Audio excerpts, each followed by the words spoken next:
Welcome to Imperfect Heart, a place for you to join me, Jeff Holden, in conversations, discussions, and dialogue about our hearts and the impact myocardial bridges have on them. We'll talk with healthcare professionals, those in related fields that support our condition, and others just like us with stories of their myocardial bridge experiences. It's my intention for this content to inform, educate, entertain, and even motivate or inspire you in your personal journey on dealing with a myocardial bridge. Most importantly is to have you leave each episode with hope, knowing you're not alone and that what you're experiencing is real. Well, good morning, good afternoon, good evening, whatever time it is wherever you are. Welcome, Imperfect Heart community. This episode is for everyone. Regardless of where you are on your journey, it's an update, it's a request, and a call to action. There's so much going on with so many of us that I wanted to take an episode to simply share some observations. I've been speaking with many of you lately. There have been a lot of surgeries, robotic and sternotomy, full unroofing and partial with bypass. Some of us are years out from surgery and others are fresh out of sternal protocol. I've had calls from doctors who wanted to discuss something that was said or something that could be done to help our community. But I really wanted to take a minute to share with you all that we must be patient. We must be understanding and we must continue to advocate for ourselves. I get as frustrated as you do when things don't go as I hoped. Man, I get it. I really get it. This past couple of weeks, we're hearing of people struggling post-surgery. I've had 2 calls of surgical procedures that ended up going vastly different than anticipated. And that's one of the points I want to make, so we don't get too comfortable with our unroofing procedures. No matter what, and I mean no matter what, this is heart surgery. Now, I love seeing the thumbs up from those recently unroofed, their heart pillow in hand. I mean, it's really encouraging, and it's great. It's uplifting, and they all add to give all of us hope. And we have to remember that heart surgery is very serious. It's not something we can take for granted. Not everything will go the way we expect it to go every single time. There can be unforeseen complications. Some of you have gone from robotic surgery procedures to needing a sternotomy. I've spoken with several of you who've had this most unfortunate surprise. I mean, I sincerely feel badly that had to occur. Knowing, however, that the overall unroofing procedure was completed, and in almost every case you're now better than you were before, it's still a great outcome. But not many people really want to do the robotic surgery and then a sternotomy afterwards. It's a thankful, grateful outcome. Nonetheless, it's a frightening one that nobody plans on or expects. So we see all the thumbs up, the heart pillow excitement, and that's good. Let's just not forget the significance of what we're doing or what we're having done. It's still very serious, it's very real, it's very life-threatening surgery, and we're agreeing to have it done. And that leads to my second point.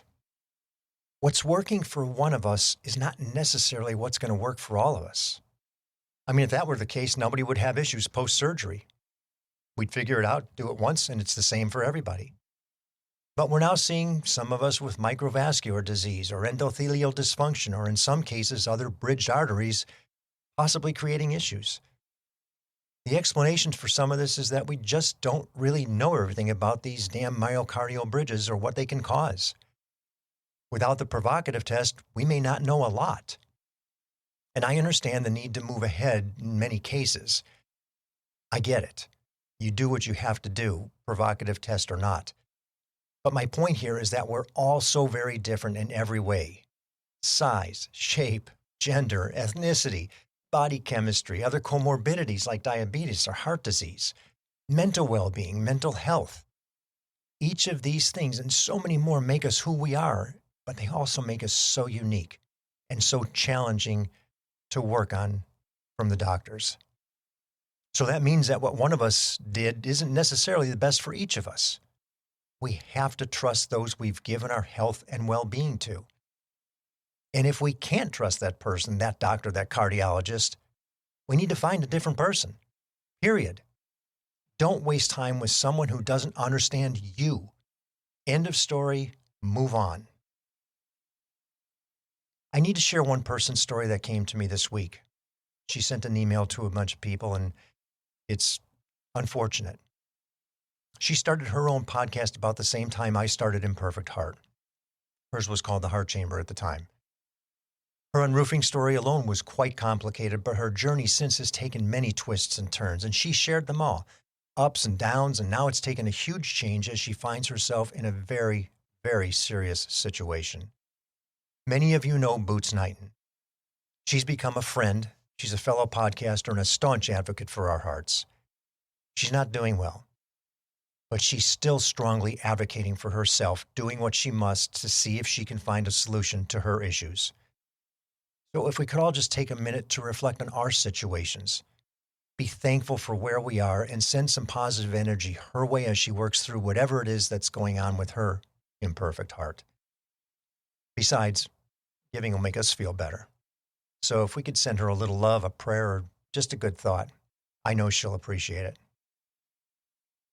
Our medical community is becoming more aware of these myocardial bridges, and they're becoming more receptive to our condition and the havoc it wreaks in our lives. Slowly, not quickly, over time, certainly not overnight, and certainly not enough and not quickly enough for me. But we have to continue to get our stories told from both the medical community as well as the patient side of things if we're going to make a difference. I want to ask that if you would share your story for the benefit of others, please reach out to me. We need more stories from people like you, pre or post-surgery. Even if it was years ago, even better. Every single one of us had a unique approach, an original surgery, a short, a long, a shallow, or a deep bridge.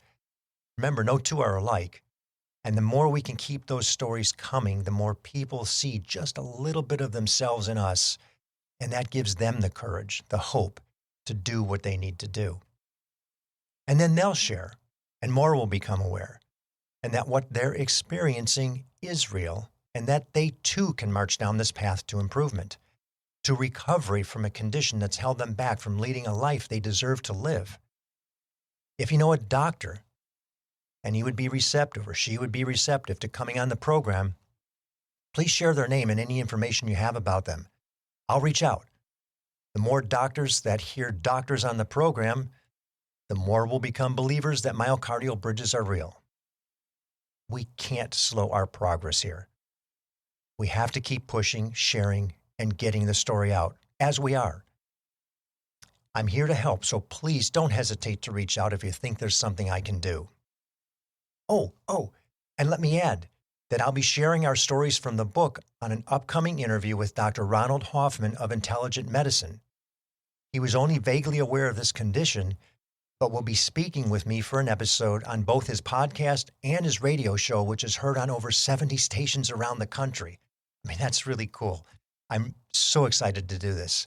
I'll put the link to his website in the show notes, and that episode of his podcast and the radio programs air on 7/1, July 1st, I believe it is. Finally, the book's now available at all bookstores online, and you can order it just about anywhere, including Barnes & Noble. Of course, there's also an ebook, and I've just completed the audiobook as well. So now there's no excuse for our friend in the medical community to dismiss us, because we can give them something concrete with other professionals that now proves our case. Our stories can be found just about anywhere. So thank you for your continued support. Thanks for your stories and for your, patience.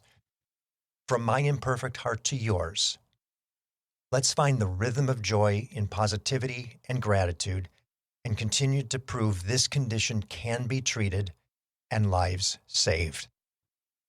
Thank you for listening to Imperfect Heart. It's my hope that this information helped in some way to improve your situation or will help you better understand this condition. More importantly, that it gives you hope through stories that there is help and you most certainly are not alone. If you've been diagnosed with a myocardial bridge, please be sure to join the private Facebook group, Myocardial Bridge Support Group. For more information about our program or to reach me directly, visit the website, myimperfectheart.com. If you like what you heard today, please give a positive review, thumbs up, high five, or whatever your app likes. And be sure to share with everyone important to you so they understand what it is you're dealing with. Please subscribe as well. Welcome each day with gratitude and positivity.